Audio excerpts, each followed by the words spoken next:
যেদিন স্বৈরাচারের পতন হয় আপনি বিদেশে ছিলেন, আপনার কোনো রাস্তায় আপনার দেহের কোনো দাগ এদেশের মানুষ দূরবীন দিয়ে খুঁজে পাবে না।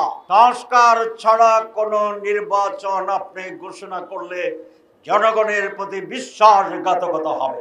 আর আপনারা বুঝেন না, তা আসেন আমরা বিতর্ক করি, শহরে উদ্যানে গিয়ে বিতর্ক করি, বাইতুল মোকাররমের সামনে গিয়ে বিতর্ক করি, প্রেস ক্লাবের সামনে গিয়ে বিতর্ক করি। আসেন, যদি আপনারা আসেন তাহলে বুঝবো আপনার মনের কথা মুখের কথার মিল আছে। আর যদি না আসেন, জনগণ যা বুঝার এটা বুঝে যাবে। কি আপনারা বুঝবেন না বুঝেন না? বুঝতেছেন। সংস্কার তারা মানে না। তারা বলছে যারা ক্ষমতা যাবে তারা গিয়ে করবে। তো তাহলে এই সরকার কি করা হইল না হইল না? এরা করা হইল না। মাননীয় প্রধান উপদেষ্টা, আপনাকে আমরা ভালো মানুষ জানি। আমরা বলছি যে আপনি সংস্কার আপনি করবেন বলছেন।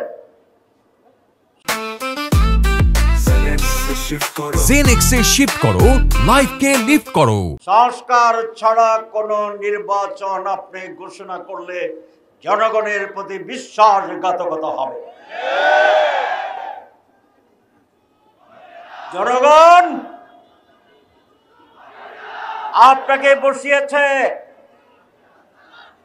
আপনি রাজপথে ছিলেন না। যেদিন স্বৈরাচারের পতন হয় আপনি বিদেশে ছিলেন, আপনার কোনো রাস্তায় আপনার দেহের কোনো দাগ এদেশের মানুষ দূরবীন দিয়ে খুঁজে পাবে না। আপনার কোনো ভাই বেরাদার সন্তানের রাজপথে জীবন দেয় নাই। আমাদের রক্তের ফিরিতে দাঁড়িয়ে, আমাদের লোকদের লাশের ছিঁড়ে আপনি ক্ষমতার বর্ষাতে গিয়েছেন। আমরাই এনেছি, আমরাই আপনাকে ক্ষমতায় বসিয়েছি। আমরা আশা করব আপনার মতো একজন সজ্জন ব্যক্তি জাতির সাথে বেঈমানি বিশ্বাসঘাতকতা করবেন না। আমরা এ কথা বলতে চাই। আমরা কোনো ব্যক্তি নয়, আদর্শের জন্য আপনাকে বসিয়েছিলাম, স্বৈরাচারের বিরুদ্ধে আপনাকে বসিয়েছিলাম। যদি আবার বিশ্বাসঘাতকতার গন্ধ পাই, আবার স্বৈরাচারকে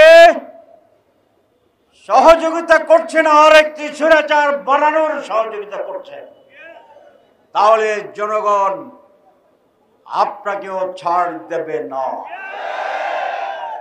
দুর্ভাগ্য বাংলার মানুষের মুক্তির জন্য, সংগ্রামের জন্য 52-এ রক্ত দিয়েছিল এদেশের মানুষ, 62-তে রক্ত দিয়েছিল এদেশের মানুষ, 71-এর যুদ্ধে অংশগ্রহণ করেছিল, আবার বারবার সংগ্রাম করে এদেশের মানুষ সত্যকে প্রতিষ্ঠা করার চেষ্টা করেছে। কিন্তু দুর্ভাগ্য হচ্ছে যে ঢাল ধরে সে ঢালে ভেঙে পড়ে, এরকম বাংলায় যে কথা আছে।